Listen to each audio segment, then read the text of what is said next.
while in post and the activities of 3 stages. Okay, and then we talked about the fundamental issues of writing. Okay, so grammar, structure, and vocabulary, and we also talked about 6 points. I mean, the external issues of writing. So beyond linguistics issues or linguistic aspects, we have to know some other aspects to write well, to write efficiently and competently, and these are audience purpose, organization, style, flow, and presentation. As these contents are concerned with academic writing and technical writing. So most importantly, we have to know what is writing first, and then we can practice, or we can incorporate, or we can make habit of using some conventions and features with it. Then it will be either academic or technical. So today we are going to talk about technical writing, as you can see in the slides. So this is all about technical writing, and technical writing is very important for the engineers like you, the students who belong to a civil engineering department and some other engineering discipline or subject students. So whatever it is, but we have to know how we can practice technical writing in our academic practices. I mean, as a student of a civil engineering department, so you are to write different type of tasks following writing classes, or following some other classes. You have to write. Okay, you have to write class notes, you have to write sessionals, you have to write lab reports, you have to write assignment, and you have to submit a project report in the 4th year to accomplish your graduation in civil engineering department. If you fail to submit the project reports, so you will not be awarded the degrees. So as you can see, technical writing is informative in nature, and it is a kind of ESP English. I mean, English for a specific purposes. From a purposive point of view, from the functional point of view, there are different categories of English, and ESP is one of them, English for a specific purposes, and technical writing goes under this title. So as a student of engineering students, you have to communicate your ideas when you do, or when you undertake project, or when you go for sessional classes, surveying, and when you go for lab work. So, and you have to write for your class test, and you have to write as part of evaluation process. You have to submit assignments sometimes for some subjects, and you have to write. You have to go for a final term exam, and you have to write class test too. So different kind of writing tasks you have to perform as a student of the department right now. So you are a student, you are practicing different type of writing for different purposes. The main objective is to achieve the graduation degree. So you have to do this because you want to cut a good figure in the examinations, or you want to go for a good grade point. So these are some objectives, and final objectives is to overcome, is to come across the purposes divided in different levels. Finally, you have to achieve your degrees. So this is one of the points we have to keep in mind while practicing writing. So technical writing is informative in nature. It goes under the title of ESP, English for specific purposes, and then you have to communicate your ideas and sometimes you have to communicate the information you got from your research or lab works or sessionals or survey. So these are some issues you have to keep in mind while doing writing. So what it is, if you want to practice something, you have to know it, what it is. Why do I do it? How could I do it? What are the practices? What are the norms? What are the, some conventions? So what is the definition? Most importantly, we have to know.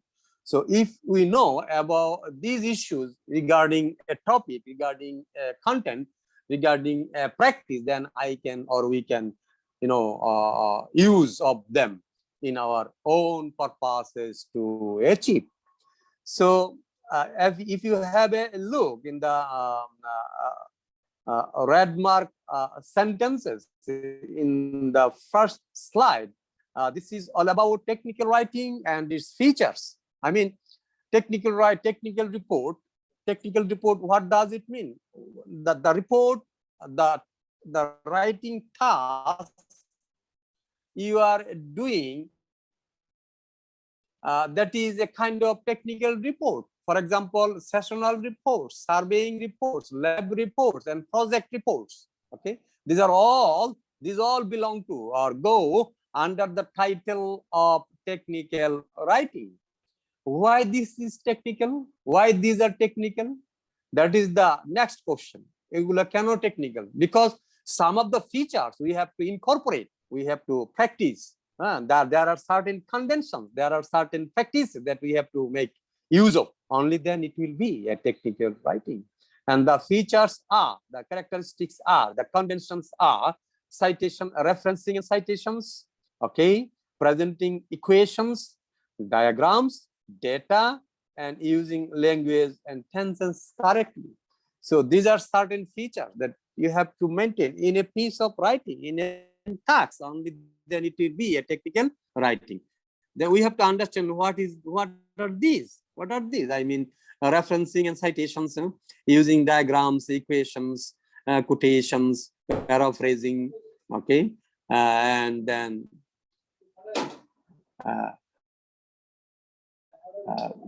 data and diagrams. We use tables, we use bar chart, flow chart to present our findings, to present the data. We have to use these methods, and these are the features of technical writing. Now, আমাকে এখন বুঝতে হবে যে ধরুন আপনারা বিভিন্ন ধরনের writing task করে থাকেন। রাইটারটা আপনারা কখন করে? কাজ করার পর, কোনো একটা ল্যাব ওয়ার্ক করার পর, কিংবা সেশনাল ওয়ার্ক করার পর, কিংবা সার্ভেইং করার পর আপনারা যে ডেটাগুলো পান, সেই ডেটাগুলোর একটা প্রেজেন্টেশন আপনাকে করতে হয়। এবং এই প্রেজেন্টেশনের ফরমেশনটা হলো আপনার যে ওয়েতে আপনি করবেন সেটা হলো রাইটার। আমরা টাইটেলের শুরুতেই দেখছি যে টেকনিক্যাল রাইটিং এন্ড প্রেজেন্টেশন, অর্থাৎ আমাকে টেকনিক্যাল রাইট আপটা কমপ্লিট করে প্রেজেন্ট করতে হবে। কারণ টেকনিক্যাল রাইট আপটা করতে গেলে দুইটা দিক এখানে গুরুত্বপূর্ণ। একটা হলো আমাকে গবেষণাটা করতে হবে, ওকে, আই মিন ল্যাব ওয়ার্কটা করতে হবে, it's a kind of minor research.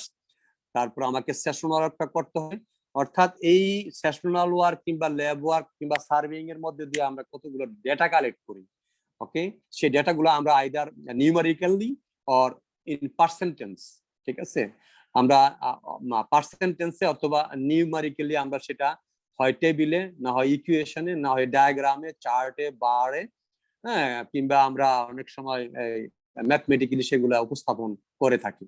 এই যে উপস্থাপন করার বিভিন্ন প্রক্রিয়া, হ্যাঁ, সেই প্রক্রিয়াগুলো কিন্তু আমরা যে ফলো করছি, এটাই কিন্তু এক ধরনের features to maintain the academy technical writing. আচ্ছা, এখন প্রশ্ন হলো, আপনি যখনই এই সার্ভেইং এর কাজটা করলেন, সেখান থেকে ডেটা পেলেন, ডেটাগুলো আপনি প্রেজেন্ট করলেন।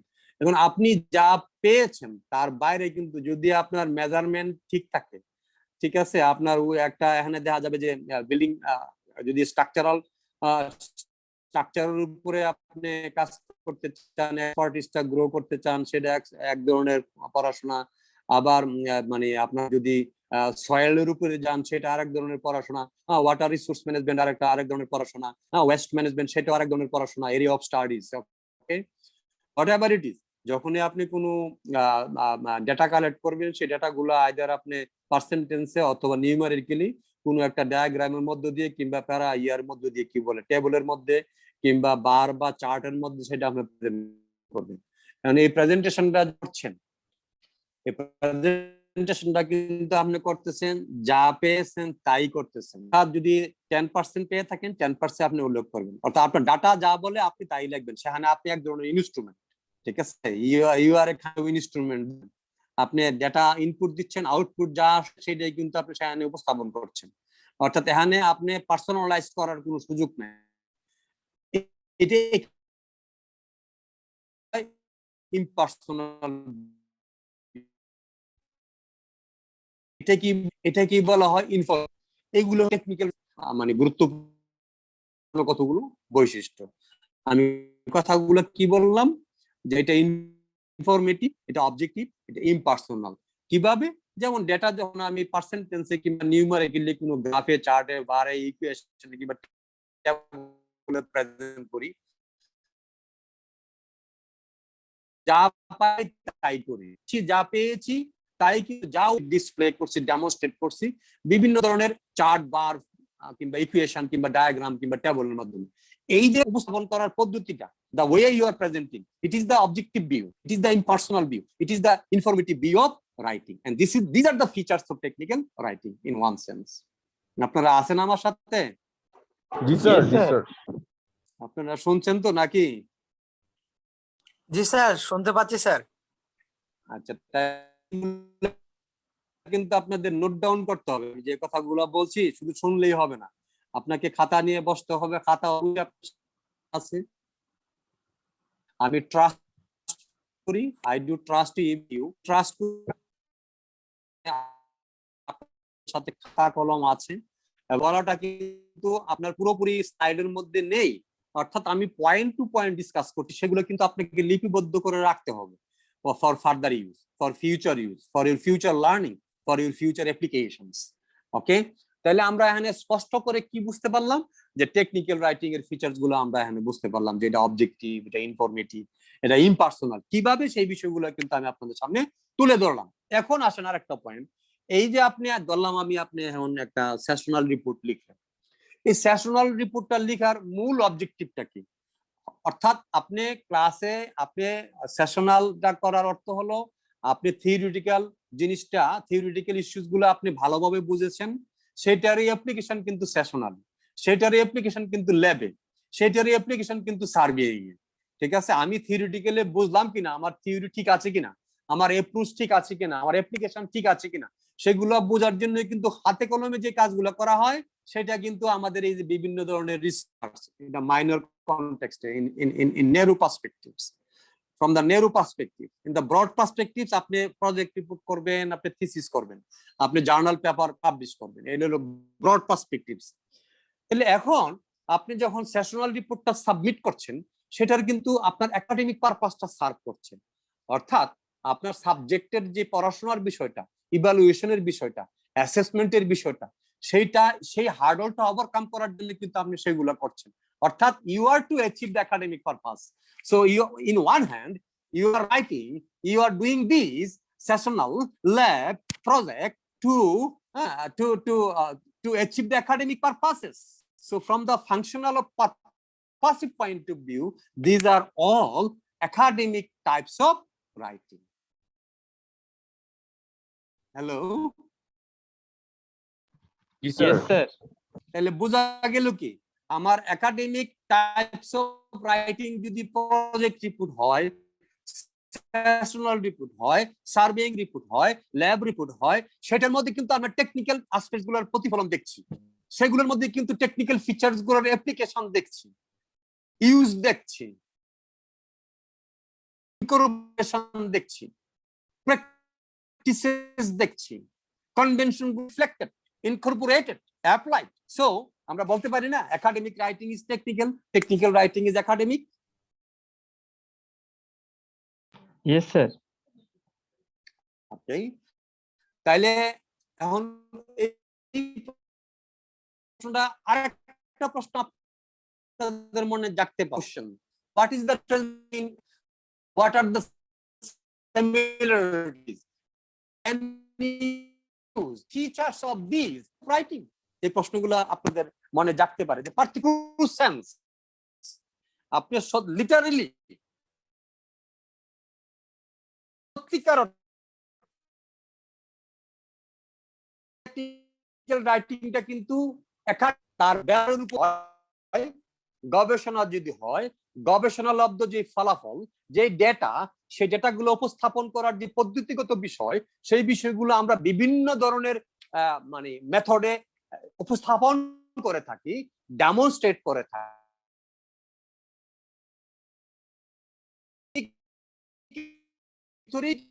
কি আছে, টেকনিক্যাল ইস্যুস গুলো আছে, ডাটা প্রেজেন্টেশনের বিষয় আছে, ডাটা অ্যানালিসিসের বিষয় আছে। হ্যাঁ, তাহলে এই বিষয়গুলো কিন্তু আবার অন্যদিকে দেখেন, আপনি গবেষণা করতে গিয়ে আপনি কি ফেস করলেন, হ্যাঁ, চ্যালেঞ্জেস গুলা কি, ডিফিকাল্টিস গুলা কি, অবজেক্টিভস কি, রিসার্চ কোশ্চেনস কি, ফান্ডিংসটা কি, ফিউচার রিকমেন্ডেশন কি, হ্যাঁ, তারপরে সেখানে রেফারেন্সেস এর ব্যবহার আছে, সাইটেশনের ব্যবহার আছে, কোটেশনের ব্যবহার আছে, প্যারাফ্রেজিং এর ব্যবহার আছে।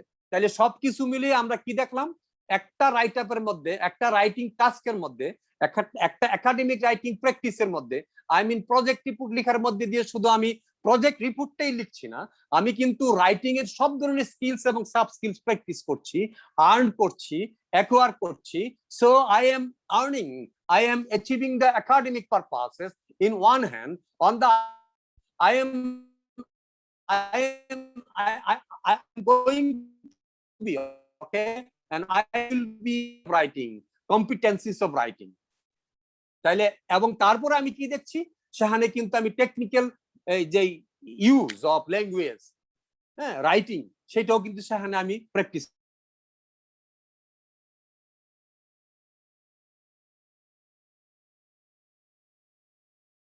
বিষয়কে মাল্টিপল সাইড থেকে দেখতে হবে, মাল্টিপল ইস্যুস থেকে দেখতে হবে, মাল্টিপল অবজেক্টিভ গেইন করার যে আপনার এক ধরনের ট্রাস্ট, হ্যাঁ, এক ধরনের ডিমান্ড, হ্যাঁ, সেটা কিন্তু আমার মধ্যে থাকতে হবে। যে কোনো একটা ঘটনাকে কেন্দ্র করে শুধু একমুখী চিন্তা করলে হবে না, এটার মাল্টিপল অ্যাপ্রোচেস থাকবে, মাল্টিপল ইউসেস থাকবে, মাল্টিপল অ্যাপ্লিকেশনস থাকবে, মাল্টিপল লার্নিংস থাকবে।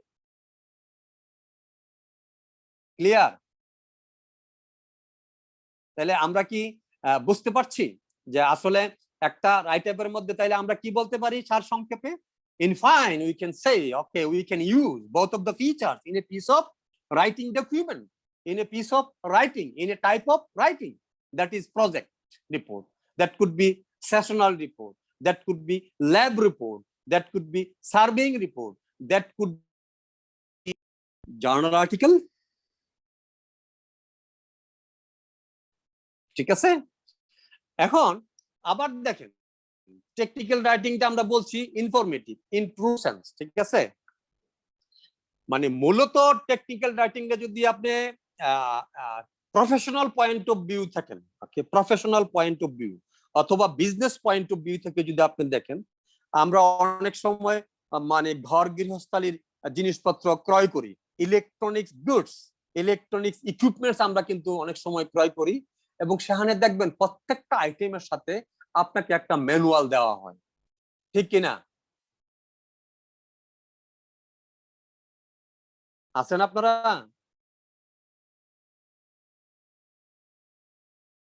Yes, sir. Yes, sir, আছে। একটা ম্যানুয়াল দেওয়া হয়। তাহলে এই ম্যানুয়াল কি হয়, আপনি ইকুইপমেন্টটা কিংবা এই মেশিনারিজটা, মেশিনটা এই পদ্ধতিতে ব্যবহার করবেন, ধারাগুলা স্টেপ বাই স্টেপ বলা আছে।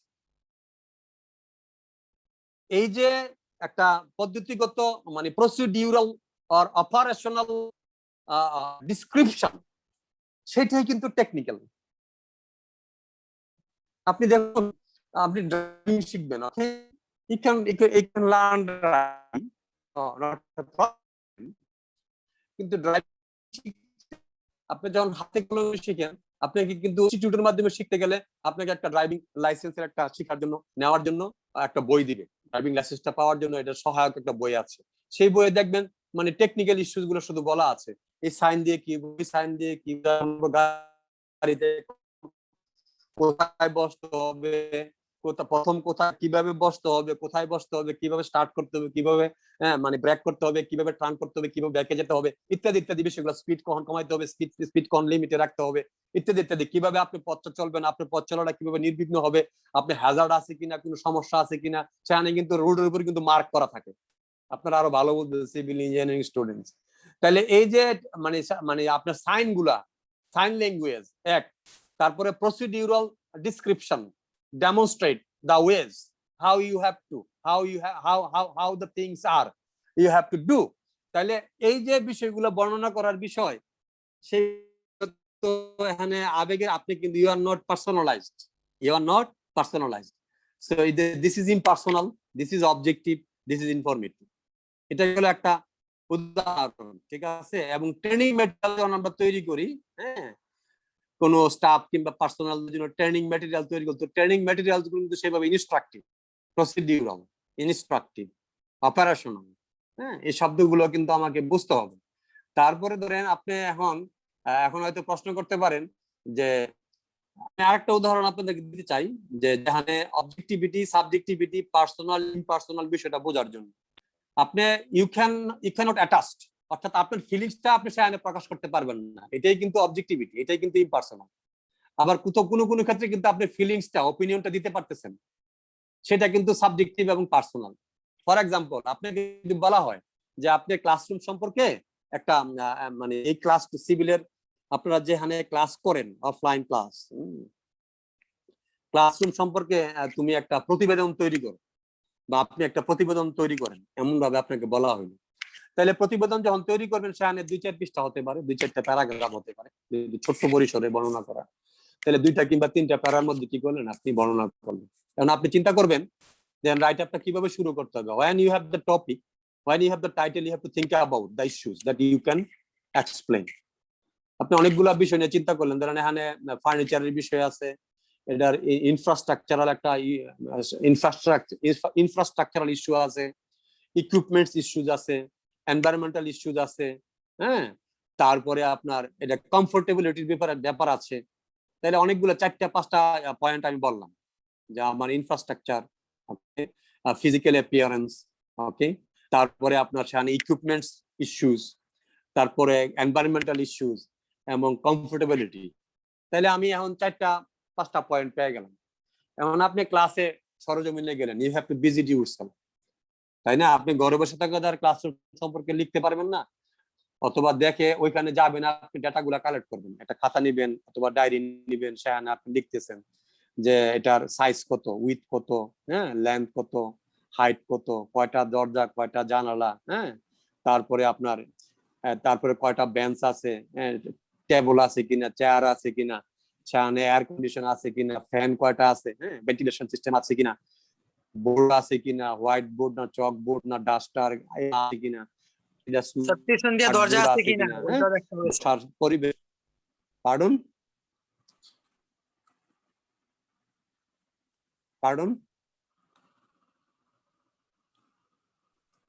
এই আপনি এই যে হ্যাঁ ফিজিক্যাল সেটআপের যে ডেসক্রিপশনটা আপনি দিলেন, এখন যা আছে তাই কিন্তু আপনাকে লিখতে হবে। আপনি কিন্তু বাড়িয়ে কিংবা কমিয়ে লিখতে পারছেন। That is the objectivity, that is the informative, that is the impersonal view of writing. Clear?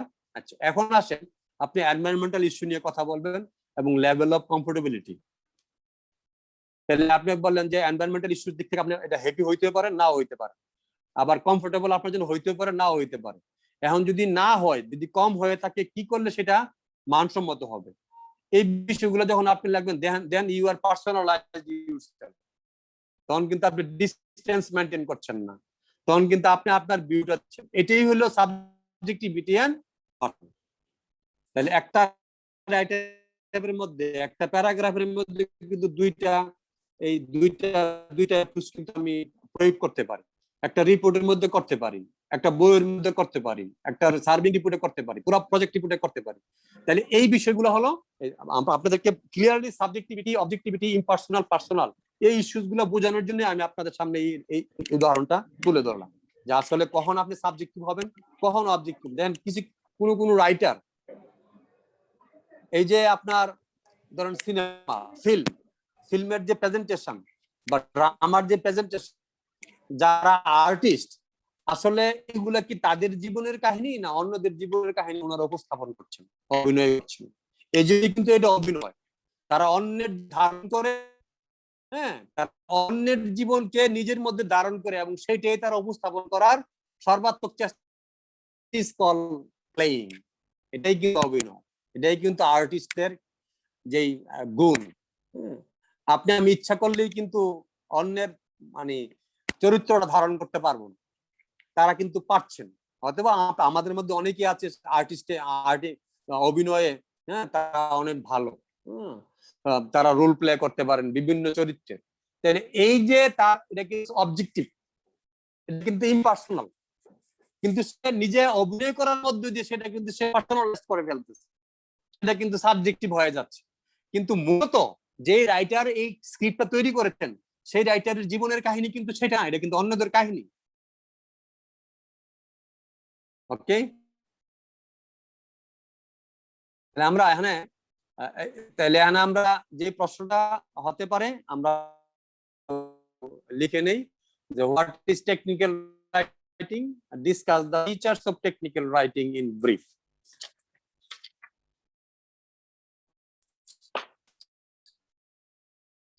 What is technical writing?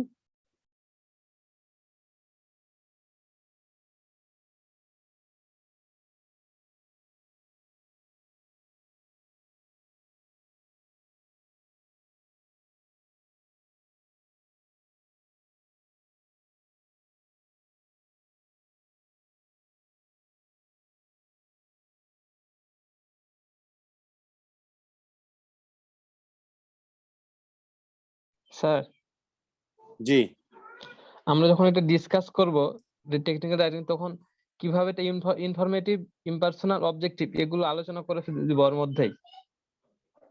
হ্যাঁ, সেটা আপনি করতে পারেন। যদি ইনফরমেটিভ যদি বলেন তাহলে একটা এক্সাম্পল দিলেন, যেমন আপনি একটা ডাটা প্রেজেন্ট করলেন, ডাটাটা আপনি ম্যাথমেটিক্যালি এবং পার্সেন্টেজ করলেন বা একটা ডায়াগ্রামে করলেন, একটা চার্ট করলেন, বা this is the example of informative. So data is presented what it is, so there is no way to মানে ম্যানিপুলেট। স্যার, আমরা কি প্যারা প্যারা করে লিখতে পারবো? পার্ডন? মানে আমরা কি প্যারা করে লিখতে পারবো কিনা? অফকোর্স, আপনি প্রত্যেকটা ফিচার, আমি 10টা, এখন তো 2-3টা ফিচার্স এর কথা বললাম, আরো ফিচার্স আছে সেগুলো আমি কথা আরো বলতেছি। টোটাল 10টা ফিচার্স নিয়ে আমরা কথা বলবো, ঠিক আছে? ওকে স্যার, ওকে ওকে, জি স্যার। ওকে।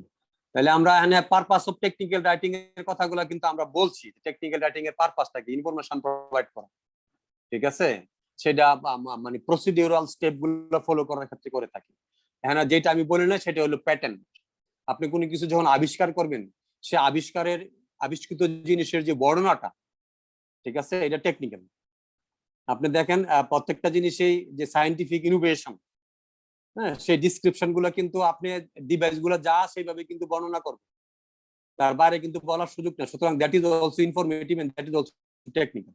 তাহলে আমরা যে এখানে দেখার চেষ্টা করলাম যে আপনার এই টেকনোলজির যে ব্যবহার, ড্রাগ, আমরা যে ড্রাগ প্রোডাকশনের যে বিষয়গুলো, ড্রাইভিং লাইসেন্সের যে বিষয়গুলো, সেই বিষয়গুলো এবং ট্রেনিং ম্যাটেরিয়ালস এর যে বিষয়গুলো, সেগুলো এই পারপাস গুলো সার্ভ করার জন্য কিন্তু আমরা টেকনিক্যাল রাইটিং এর প্রয়োগ হয়। অর্থাৎ এক কথা আপনি দেখেন, আপনি নিজে থেকে চিন্তা করেন না কোন কোন জায়গায় আপনি আপনার মতামতটা দিতে পারছেন, কোথায় দিতে পারছেন না। ড্রাগ প্রোডাকশনের ক্ষেত্রে কি মতামত দেওয়ার কোনো সুযোগ আছে? তার ইনগ্রেডিয়েন্টস গুলো যেভাবে মানে করা, মানে কম্পোজ করার কথা, যেভাবে মিক্স আপ করার কথা সেভাবেই করতে হবে। সে তো নিজের কোনো বলার নাই যে আমার খারাপ লাগতেছে, আমার ভালো লাগতেছে, তাই না? এই যা আপনি দেখবেন যে টেকনিক্যাল পয়েন্টস অফ ভিউ থেকে যে আপনার মতামত দেওয়ার সুযোগটা কোথায়। যদি সুযোগ না থাকে, অ্যাজ ইট ইজ যদি প্রেজেন্ট করতে হয়, সেটাই ইনফরমেটিভ, সেটাই অবজেক্টিভ এবং সেটাই impersonal, that is the technical writing. এবং একটা রাইটারের মধ্যে এগুলোর প্রয়োগ থাকে। যেমন রিপোর্ট, প্রজেক্ট রিপোর্ট যখন করবেন আপনি যখন ল্যাব রিপোর্ট করেন, ল্যাব রিপোর্টের ডাটা গুলো তুলে এনে সেগুলো ক্যালিব্রেশন করে রেজাল্ট আপনি উপস্থাপন করেন। আপনি কিন্তু রেজাল্ট পাইতে গিয়ে যদি কোনো জটিলতা হয়ে থাকে সেটা আপনি লিখে রাখতে পারেন, আমি এই চ্যালেঞ্জেস গুলো ফেস করছি, the way you are doing it, if you have any problems or difficulties, you can write them, you can jot down them, because this is also a kind of research. The future researchers, they will take consider these issues when they will go for it. ঠিক আছে, তাহলে research করতে গিয়ে যদি ফলাফল নাও পাওয়া যায়, আমি যেই পর্যন্ত হাঁটলাম, যেই পর্যন্ত চললাম, যা যা করলাম সেগুলোর ডিসক্রিপশন করাও কিন্তু এক ধরনের গবেষণা। সব গবেষণায় কিন্তু ফলাফল নাও আসতে পারে, এমনও গবেষণা আছে জীবনের পর জীবন গবেষণা চলতেছে, এখনো কিন্তু ফলাফল পাওয়া যায় নাই, এই জন্য কিন্তু গবেষণার কার্যক্রম বন্ধ থাকে না, চলছে। এখানে একদিন এখানে সমাপ্ত করে গেছে, পরের জন্য ওইখান থেকে আবার শুরু করছেন। এরকম অনেক গবেষণা বর্তমান বিশ্বে এই তথ্য প্রযুক্তি সমৃদ্ধ এই গ্লোবাল ভিলেজে অনেক রিসার্চার, অনেক সায়েন্টিস্ট তাদের জীবনকে বিসর্জন দিচ্ছেন নতুন নতুন ইনোভেশন আমাদের জন্য নিয়ে আসার জন্য। আজকে ন্যানো টেকনোলজির এই যুগে আপনারা দেখেন মানে আরো ছোট থেকে ছোট হচ্ছে জিনিসগুলো, এবং আমাদের হাতের মধ্যে সব চলে আসছে। তাহলে এখানে ডকুমেন্টস গুলো কি কি হইতে পারে? রিপোর্ট হইতে পারে, টেকনিক্যাল পেপার হইতে পারে, প্যাটার্নস হইতে পারে, অপারেশনাল ম্যানুয়ালস হইতে পারে, হ্যাঁ, ইনস্ট্রাকশনস এবং প্রসিডিউরস, এই হলো ডকুমেন্ট টেকনিক্যাল রাইটিং এর। আপনি এই স্ট্যাটিস্টিক্যাল ডাটা, আপনি যদি বাংলাদেশের ইকোনমি একটা স্ট্যাটিস্টিক্স এর বই দেখেন, অনেক সময় অনেক ধরনের মানে ম্যানুয়ালস আমরা পাবলিশ হয় যেগুলোতে শুধু আমরা ডেটা দেখে থাকি, অথবা বাংলাদেশের এডুকেশনের চিত্রটা দেখার জন্য আপনার ব্যান্ড বেজের অনেক ধরনের প্রকাশনা আছে, সেই ব্যান্ড বেজের প্রকাশনা দেখবেন তারা ডেটার পর ডেটা উপস্থাপন করছে। তো এগুলো কিন্তু টেকনিক্যাল রাইটিং এর ডকুমেন্ট। এখন আসেন যে আমরা ক্যারেক্টারিস্টিক্স নিয়ে যে কথাগুলো বলছিলাম, আমি আপনাদেরকে এই ক্যারেক্টারিস্টিক্স গুলো আপনাদের সামনে আমি উপস্থাপন করলাম, আপনারা খাতায় লিখেন, দেন উইল ডিসকাস টুগেদার। ওকে, আছেন আপনারা? Okay sir. জি স্যার, জি আপনারা স্যার, আমাকে শুনছেন? জি sir, yes sir. Clearly sir. সম্মানিত সদস্যবৃন্দ, আপনারা আছেন তো? জি স্যার, আমরা আছি স্যার, আপনাকে জি। স্পষ্ট শুনতে পাচ্ছি sir. Very good, I like it. So write these features and then we will discuss. What do you think? Yes sir. Writing ক্লাসে রাইটিং হবে না, এটা তো হইতে পারে না ভাই। জি স্যার, এটা অবশ্যই সম্ভব না স্যার, ওইটা ছাড়া স্যার।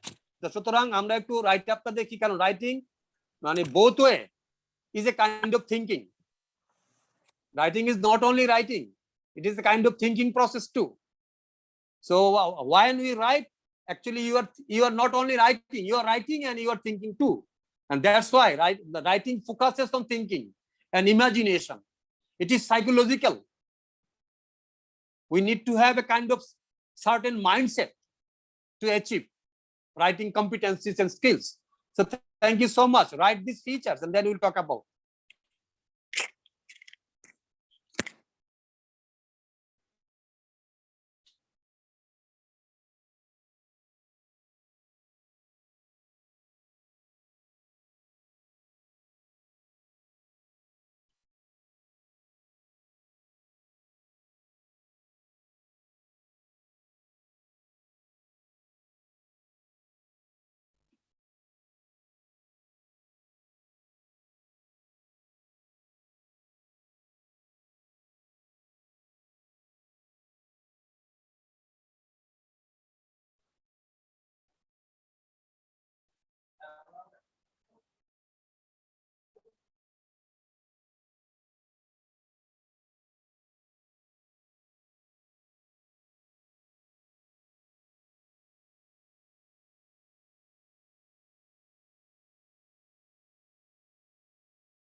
স্যার কি আছে?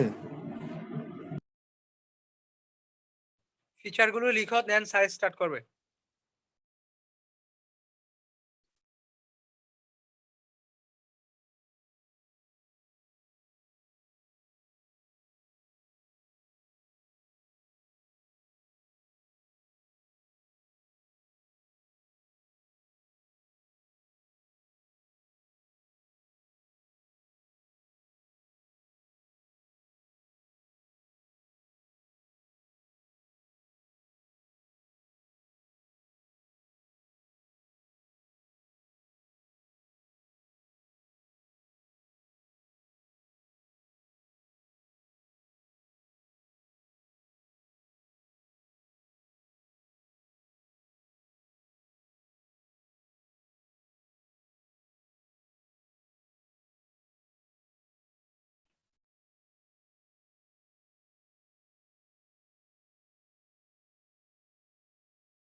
Hello,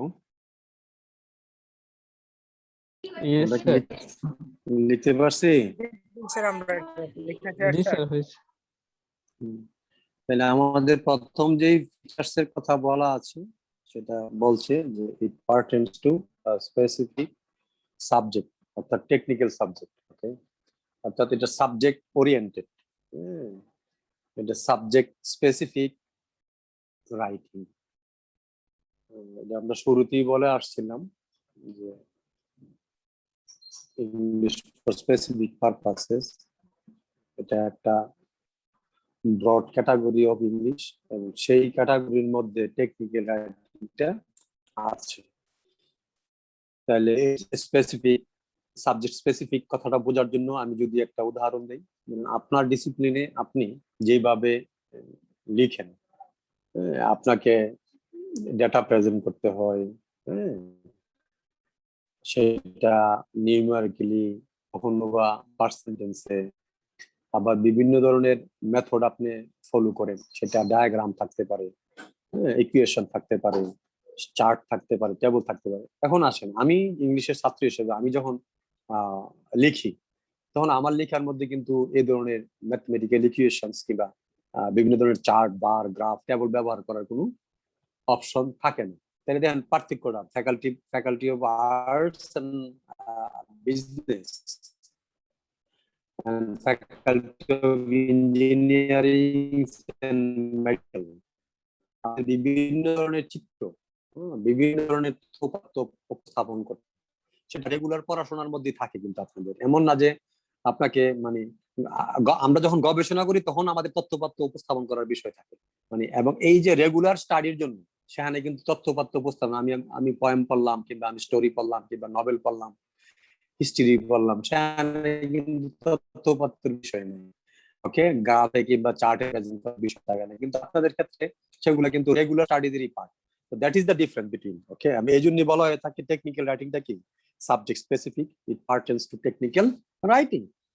so it has certain purpose, okay, obviously why not, already we talk about, কারণ পারপাস আপনারা আছে, আপনি ল্যাব করতেছেন সেটার একটা পারপাস থাকবে, আপনি সেশন করতেছেন সেটার একটা পারপাস আছে, আপনি সার্ভিং করবেন সেখানে একটা পারপাস থাকবেই। তো ইট ইজ পারপোজ। হ্যাঁ, তারপরের বিষয়টা হলো objective. Objective points of view থেকে কথাগুলো আমরা বললাম, কিভাবে সেটা অবজেক্টিভ আমি অলরেডি বলেছি যে এটা ইনফরমেটিভ এবং অবজেক্টিভ, কারণ সেখানে অবজেক্টিভ পয়েন্ট অফ ভিউ থেকে উপস্থাপন করতে হয়। এটার অর্থ হলো ডিরেক্ট, আমি আরেকটা ফিচার সেখানে আছে, it is direct, it is conscious. এখন আপনি যখন এটা অবজেক্টিভ পয়েন্ট অফ ভিউ থেকে করছেন, তাহলে আপনি ডাটাকে প্রেজেন্ট করতেছেন বিভিন্ন গ্রাফে, চার্টে, বারে, টেবলে, ইকুয়েশনে, mathematically or percentage.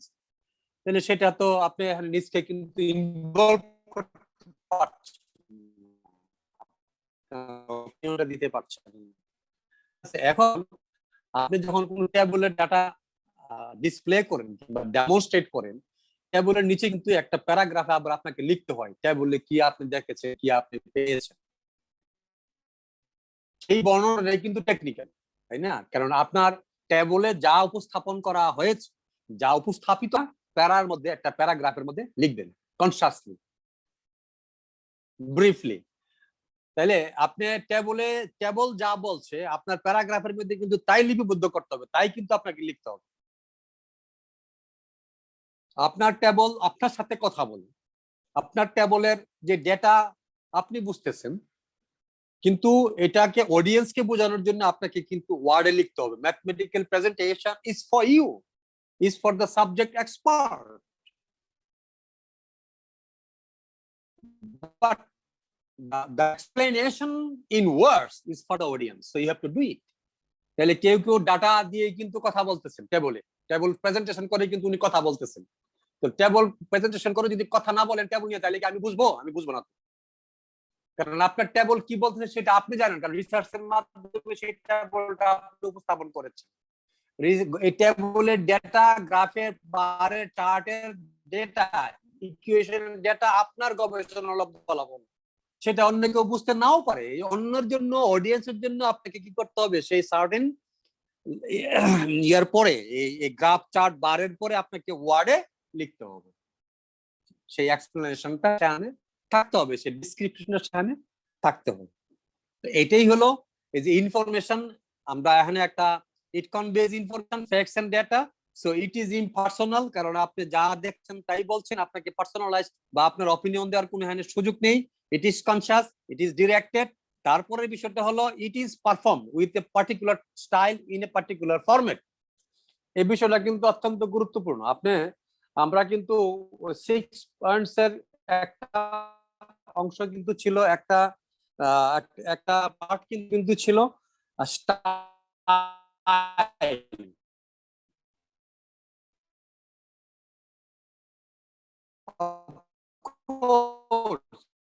You have to maintain academic style. আপনার রাইটার আপনি একটা 2-3-4টা পেজে করবেন, না 1000 ওয়ার্ডের মধ্যে করবেন, না 500 ওয়ার্ডের মধ্যে করবেন, সেগুলা কিন্তু আপনাকে গাইডলাইন দিবে আপনার সুপারভাইজার কিংবা আপনার সংশ্লিষ্ট সাবজেক্টের মানে শিক্ষক শিক্ষিকা মহোদয়গণ, তারা কিন্তু আপনাকে গাইডলাইন দিবেন। এটা গেল ছোট পরিসরে। বড় পরিসরে আপনি প্রজেক্ট রিপোর্টের কথা চিন্তা করেন, তাহলে প্রজেক্ট রিপোর্টটা আপনি ফরম্যাট কি হবে, স্ট্রাকচারটা কি হবে। আপনারা মানে সিভিল ইঞ্জিনিয়ারিং স্টুডেন্ট, আপনারা স্ট্রাকচার নিয়ে পড়াশোনা করবেন।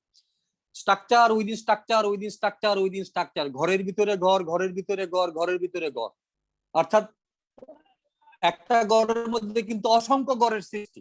এটা কিন্তু স্ট্রাকচারের ক্যারিসমেটিক প্রেজেন্টেশন, ঠিক আছে? তাহলে কেউ, আপনি যদি একটা ঘরের 10টা দেখেন, আমি হয়তো 5টা দেখবো, আমি হয়তো 6টা দেখবো, আমি হয়তো 8টা দেখবো। That is the difference between you and others. তাহলে আপনার প্রেজেন্টেশনটা কোন স্ট্রাকচারে হবে, এটা কয়টা চ্যাপ্টার হবে, চ্যাপ্টারের মধ্যে কতটা সেকশন থাকবে, সেকশনের সাবসেকশন কি হবে, মানে লাইন স্পেস কি হবে, প্যারাগ্রাফ স্পেস কি হবে, এবং এই যে ইন্ডিয়ান গুলো কিভাবে হবে, স্পেস কিভাবে হবে। তো এই যে সামগ্রিক বিষয়গুলো কিন্তু একটা ফরম্যাটের বিষয়, একটা স্টাইলের বিষয়। এই বিষয়গুলো কিন্তু ইন্ডিভিজুয়াল ইনস্টিটিউশন মানে ইনস্টিটিউশনালি সেগুলা কিন্তু প্র্যাকটিস হয়। অর্থাৎ আমাদের চুয়েটের যে প্র্যাকটিস সেটা রুয়েটে কুয়েটে নাও হইতে পারে। ঠিক আছে, এই জন্য প্রত্যেক আপনার প্রেজেন্টেশন এর স্টাইল, ফরম্যাট এবং এই যে স্ট্রাকচারাল ফরম্যাটের কথা আমি বললাম আপনার থিসিসের কিংবা আমরা প্রজেক্টের,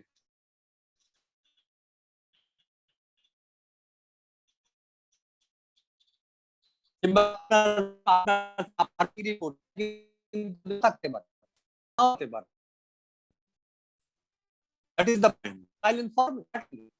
এবং আপনি যখন করতে যাবেন, একটা প্রজেক্ট যখন করতে যাবেন, সেখানে ইন্ট্রোডাকশনের বিষয় আছে, সেখানে রিসার্চের জাস্টিফিকেশনের বিষয় আছে, রিসার্চ কোশ্চেনস এর বিষয় আছে, এইমস এন্ড অবজেক্টিভস এর বিষয় আছে, লিটারেচার রিভিউর বিষয় আছে, ডাটা কালেকশন মেথডের বিষয় আছে, অর্থাৎ রিসার্চ ডিজাইন অর মেথোডোলজির বিষয় আছে, কোন পদ্ধতিতে করবেন, ডাটাগুলো কিভাবে কালেক্ট করবেন, এটা কি সার্ভেইং হবে, ল্যাব রিপোর্ট হবে, ল্যাবে হবে, এক্সপেরিমেন্টাল হবে কিনা, এটা ইন পার্সন ইন্টারভিউ হবে কিনা, ফোকাস গ্রুপ ইন্টারভিউ হবে কিনা, ইত্যাদি ইত্যাদি অনেকগুলো মেথড আছে। সেগুলো কোনটা ফিট করে আপনার এরিয়া অফ স্টাডিজ, সেগুলো কিন্তু আপনি এবং আপনার সুপারভাইজার নির্ধারণ করবেন। ডাটা প্রেজেন্টেশনটা কিভাবে করবেন, কোন ফরম্যাটে করবেন, কোন স্টাইলে করবেন, কোন মেথডে করবেন, অ্যানালিসিস করবেন, তারপরে রিসার্চের ফাইন্ডিংস আপনি কিভাবে উপস্থাপন করবেন, লিমিটেশন গুলো কিভাবে লিখবেন, ফিউচার রিসার্চের ব্যাপারে আপনার কি পরামর্শ থাকবে, হ্যাঁ, কনক্লুশন, এই যে বিষয়গুলো, এগুলো কিন্তু contents of the thesis, contents of the project report.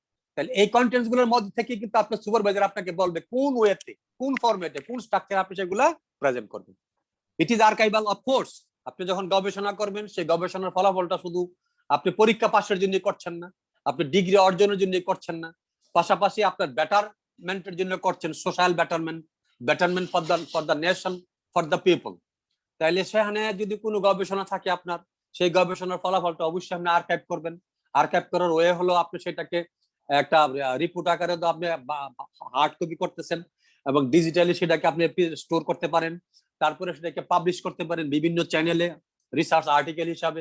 এই যে আর্কাইভ করার বিষয়টা, সেটা কিন্তু অবশ্যই ফিউচার ইউজের উপর ভিত্তি করে আপনি করছেন। এবং আপনার যে রিকগনিশন, যে আপনি গবেষণাটা করেছেন, আপনার ফলাফলটা পেয়েছেন, someone is here to contribute in the knowledge domain.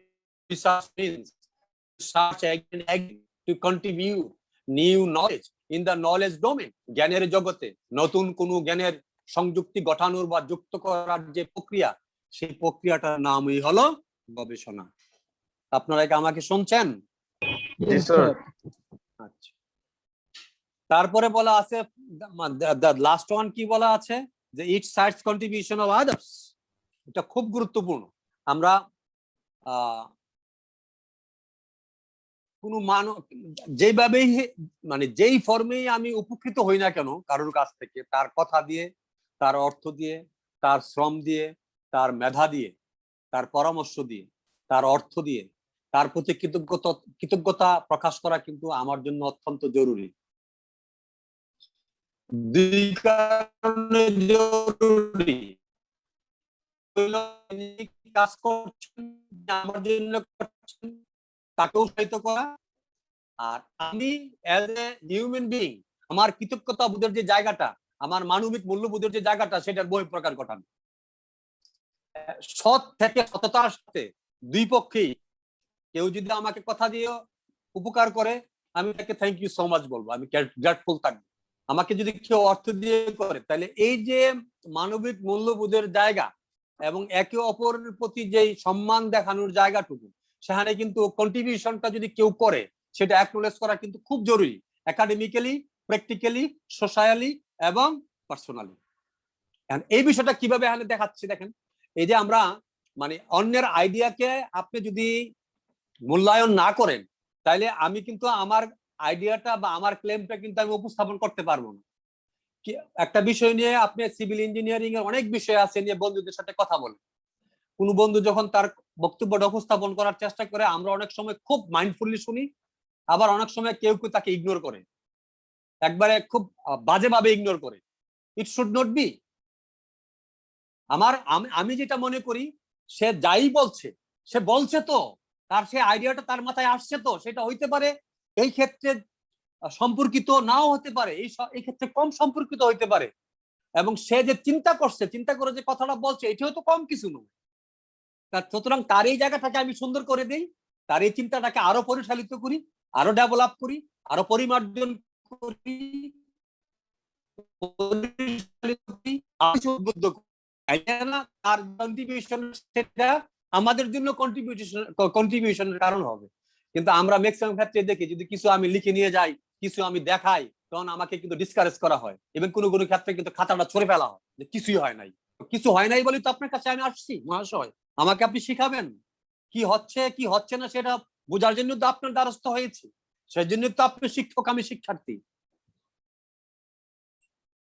তাহলে আমরা এই শিক্ষাটা এখান থেকে নিব। একাডেমিক রাইটিং দেখেন কত সুন্দর প্র্যাকটিস, তারা বলছে এই যে সাইটেশন, কোটেশন, রেফারেন্সিং, প্যারাফ্রেজিং, আপনি যেইটাই বলেন না কেন অন্যের আইডিয়াটাকে আপনি ব্যবহার করতে পারবেন।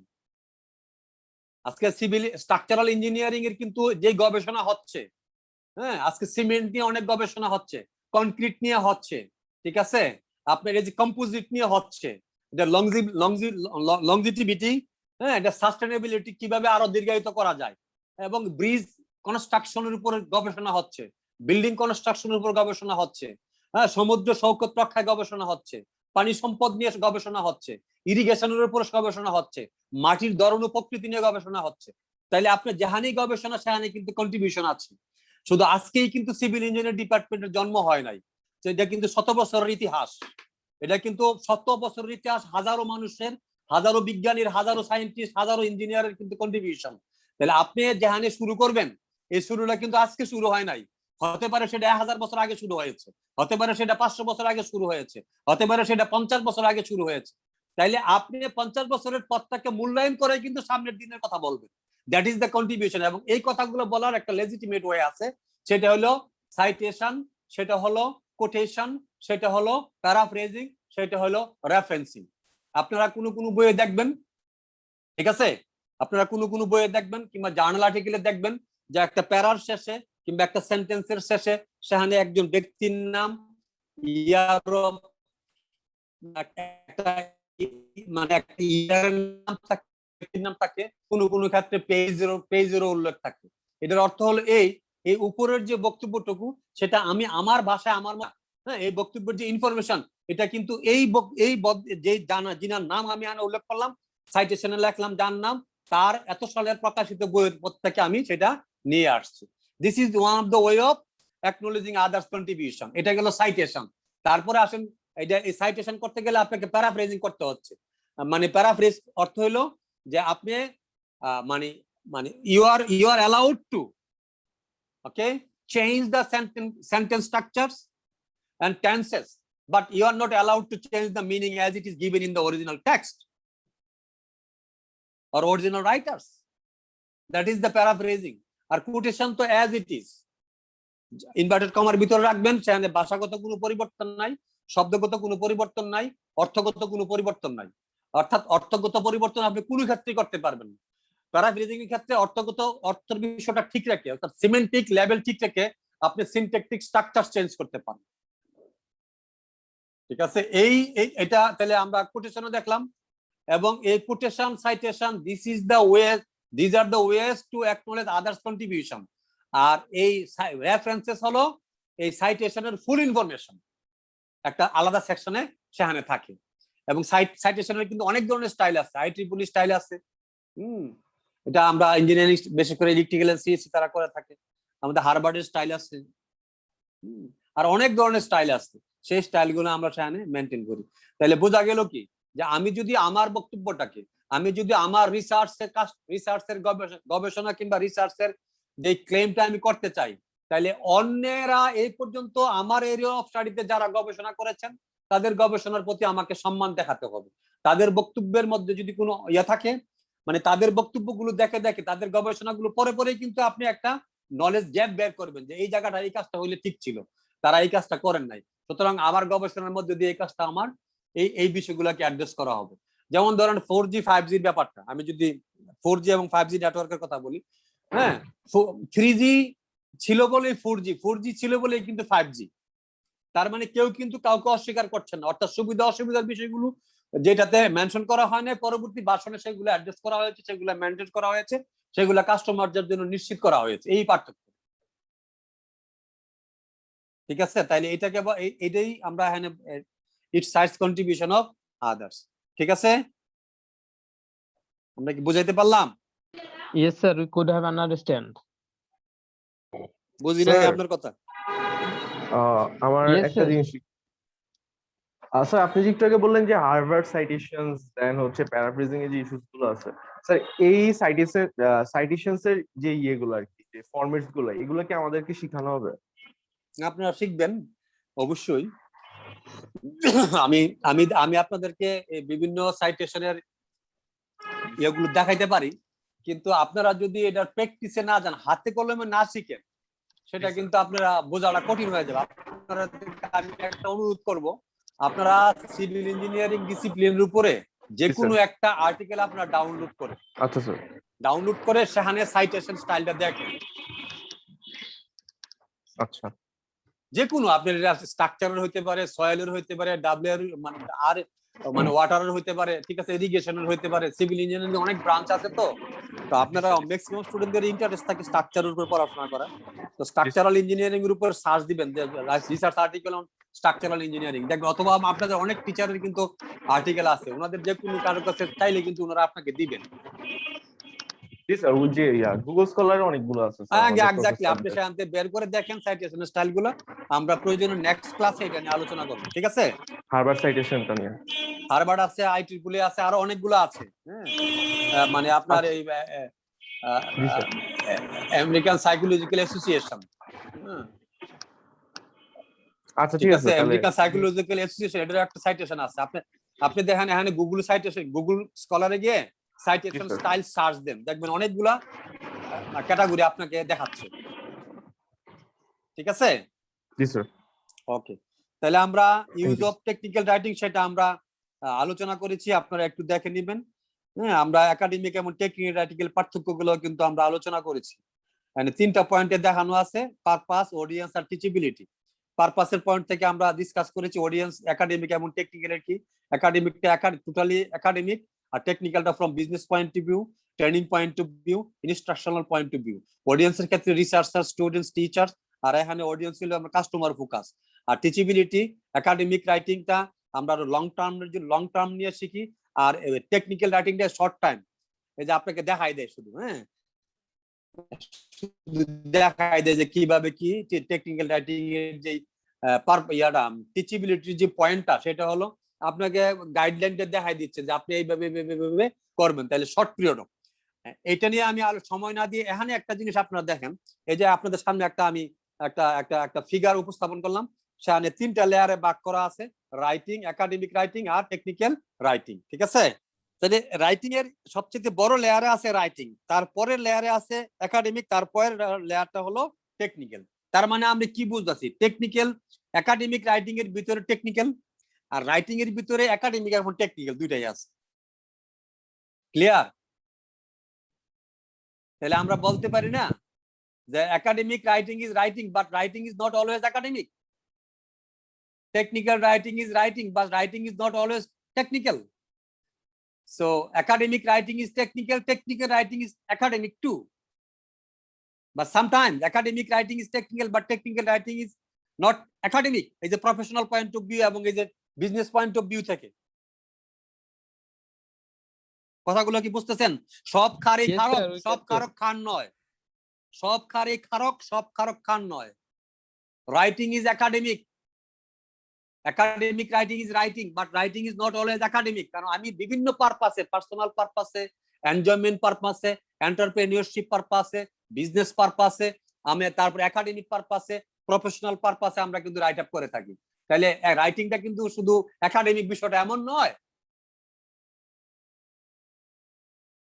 ওকে, তাহলে আগামী ক্লাসে আমরা টাইপস অফ একাডেমিক রাইটিং নিয়ে কথা বলবো।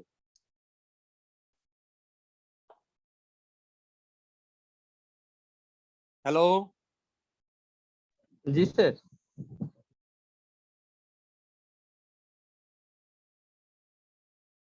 Types of academic writing next class. আচ্ছা, এখন আপনারা একটা অ্যাসাইনমেন্ট সাবমিট করবেন। What is technical writing, discuss the features of technical writing in brief. ঠিক আছে, জি স্যার। এটা 6 তারিখে করবেন।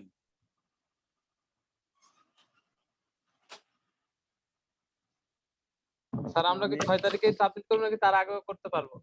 দাঁড়ান 1 মিনিট, না আমি 5 তারিখের কথা রাইটিং এটা হলো, হ্যাঁ আপনারা 5 তারিখে করবেন। ঠিক আছে, 5 তারিখের আগেও করতে পারবেন, আমি এটা করে দিচ্ছি। ঠিক আছে, 5 তারিখ হচ্ছে লাস্ট সাবমিশনের লাস্ট টাইম, এবং ওয়ার্ড হইলো 800 to 1000।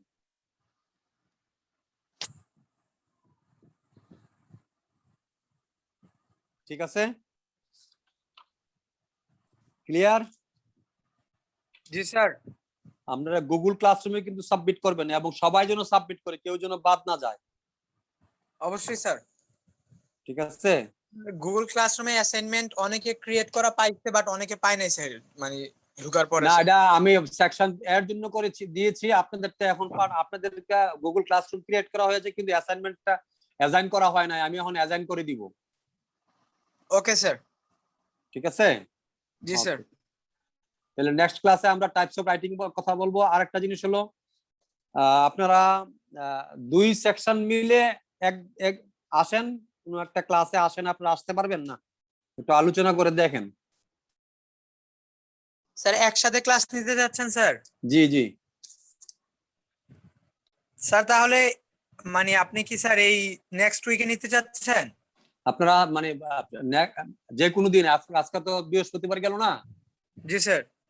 তাহলে আপনারা আগামী বুধ বৃহস্পতিবারে, মঙ্গলবার করা যায়। নেক্সট মঙ্গলবার দেখেন, মঙ্গলবার দিলে আমাকে মঙ্গলবার ক্লাস তো দেন। আমাদের ত্রিপলি ক্লাস থাকতে পারে, মঙ্গল বুধ বৃহস্পতি। না, মঙ্গলবারে যে ইএসআর এর ক্লাসটা না নাই, মহিউদ্দিন স্যারের, ওটার জায়গায় নেওয়া যায়। এই তো স্যার আমরা কথা বলি নেই। আচ্ছা, কথা বলে জানাবেন আপনি। থাকতে পারে। জাহিদ, জি আপনি স্যার, অবশ্যই জাহিদ কথা জানাবো বলে স্যার। জানাবেন। ঠিক আছে, মঙ্গলবার একটা ক্লাস দেন, আমার জন্য ভালো হবে, আপনাদের জন্য ভালো হবে। জি আমরা স্যার। 5 তারিখ অ্যাসাইনমেন্টটা সাবমিট হলে আগামী ক্লাসের পরে আপনারা যদি আমার মঙ্গলবার ক্লাস দেন, তাহলে বুধবার বৃহস্পতি 3 দিন টানা ক্লাস হবে। এরপরে একটা ক্লাস টেস্ট আমরা নিয়ে নিব। ঠিক আছে, তাইলে আমাদের ক্লাস টেস্ট 2টা হয়ে যাবে। একটা অ্যাসাইনমেন্ট নিয়ে নিচ্ছি, আর একটা ক্লাস টেস্ট, আর ম্যাডাম 2টা নেবেন।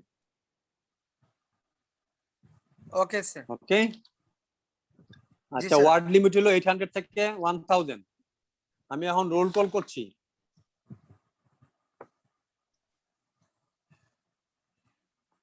Role 67। Present, sir.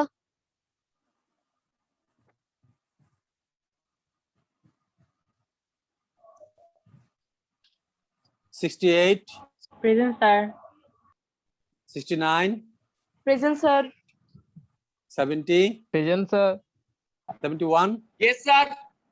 72, sir. 73, present sir. 74, Present, sir. 74, Present, sir. Sir, Asi, sir. okay, fine, thank you. 75, Present, sir. 76, Yes, sir. 77, Yes, sir.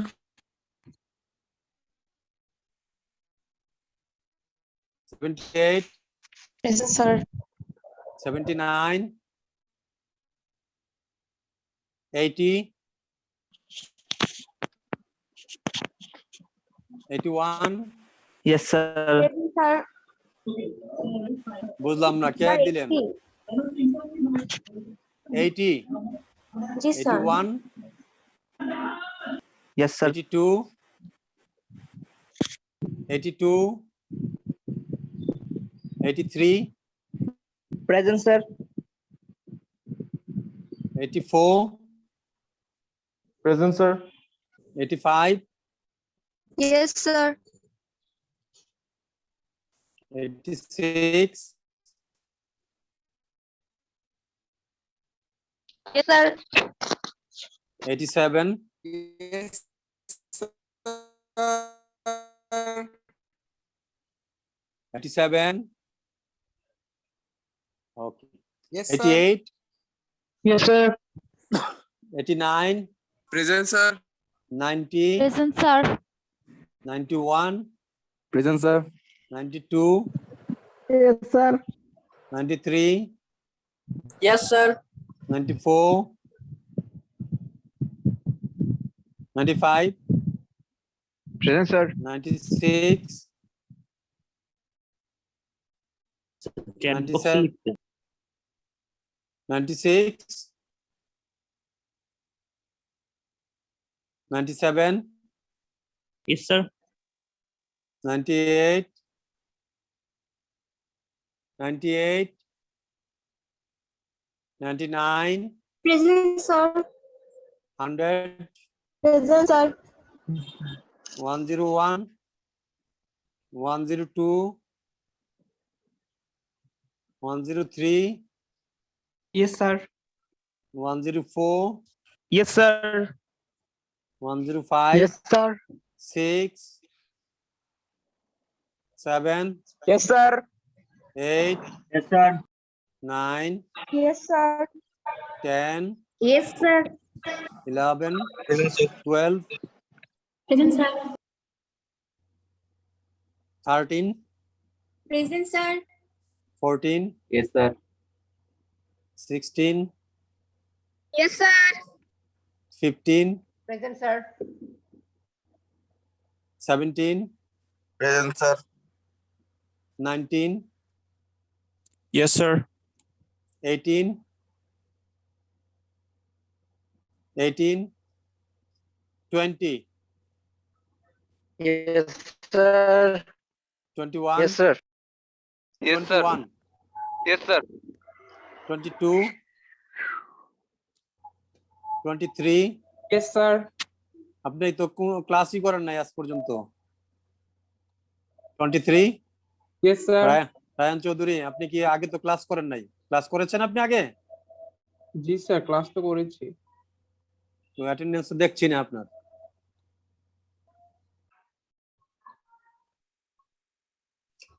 22 আছে, 122 আছেন? ওনার প্রবলেম কি, উনি তো ক্লাসেই নাই। 24, 25 24 আছে স্যার। আছেন? জি স্যার।